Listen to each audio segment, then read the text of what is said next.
Hi guys, welcome to our YouTube channel. So for today's video, so ito nga po yung kuha namin kagabi. So sa mga subscriber natin dyan, maraming salamat. At sa mga hindi pa nag-subscribe, sana mag-subscribe na po kayo. Castillo Family TV, pasok!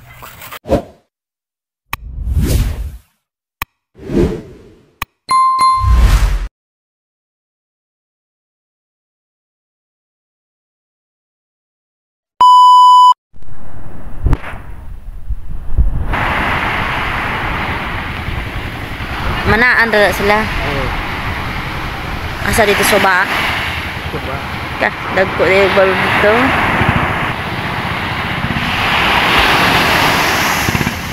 Ay, kumalang naman.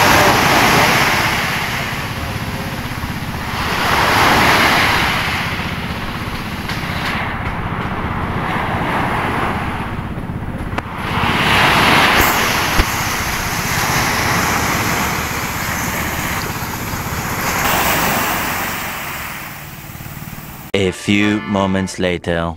Guys, dito nga pala kakauwi lang namin. So alas 8 na nga pala dyan, yung alas 8 ng gabi na kami nakauwi kasi malalaki yung alon. So kaya ko to ginawa guys na video na to kasi nga meron tayong viewers na nag-comment sa ating YouTube short. Ang sabi niya is hindi daw presko yung isda natin, kaya sabi ko, nag-comment din, nag-reply ako sa kanya.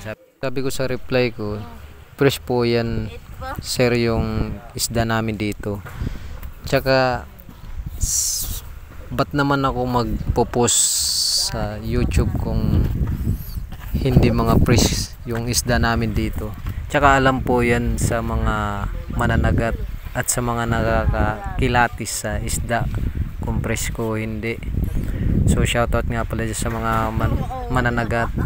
So alam po yan nila kung fresh yung isda kasi mananagat nga sila Saka hindi katulad ng iba na hindi alam yung pagkilatis sa isda kung fresh ko ba o hindi. Kaya gano'n na lang sila mag-comment. So pabayaan na lang natin yan. Pero nagpapasalamat ako guys kasi na ano lang ako sa comment niya kasi hindi daw fresh yung isda namin. Tsaka sa mga nagtatanong, hindi po ako, pag sumasama po ako sa palaot, hindi po ako nagdadala ng cellphone kasi isa nga lang po yung cellphone namin. So kapag nabasa to, wala na ako may update sa inyo guys na dito sa YouTube channel ko kasi mahirap na. Lalo na pag inabutan kami ng ulan. So pag nabasa to, wala, sira kagad yung cellphone natin. Kaya sa mga nagtatanong dyan, binibidyohan ko lang po yung pag umalis kami at saka pag darating kami. Doon ko lang po yung doon ko po yung binibidyo. Tsaka mahirap din magdala ng cellphone lalo na kung yung cellphone natin is hindi waterproof. So wala tayong camera dyan para sa waterproof, kaya hindi po ako nagdadala ng cellphone.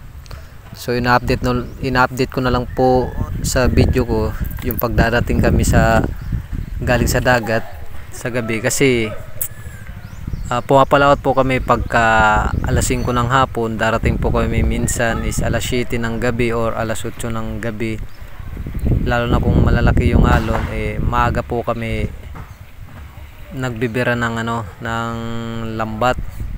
So minsan alas 7 ng gabi kami nakaka-uwi. Pero sa pagka madaling araw, pumapalaot din kami. Mga alas 4:30 kami aalis. Uwi kami alas 6 na ng umaga. So paano nyo hindi masasabi na presko yung isda namin? So ganito, malapit lang kami dito sa dagat. So talagang presko po talaga yung isda na kinukuha namin. So pwede nga po magkilaw kayo kagad kahit walang suka. Isaw-saw nyo lang sa dagat. Ganun po kasi yung ginagawa namin guys. Kaya sa mga solid supporter natin dyan, so maraming salamat sa pagsuporta nyo dito sa aking YouTube channel, sa Castillo Family TV. At sa mga bagong subscriber natin dyan, so maraming salamat po.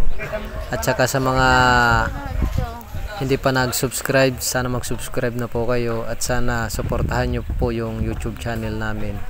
So hanggang dito na lang po guys. Maraming salamat.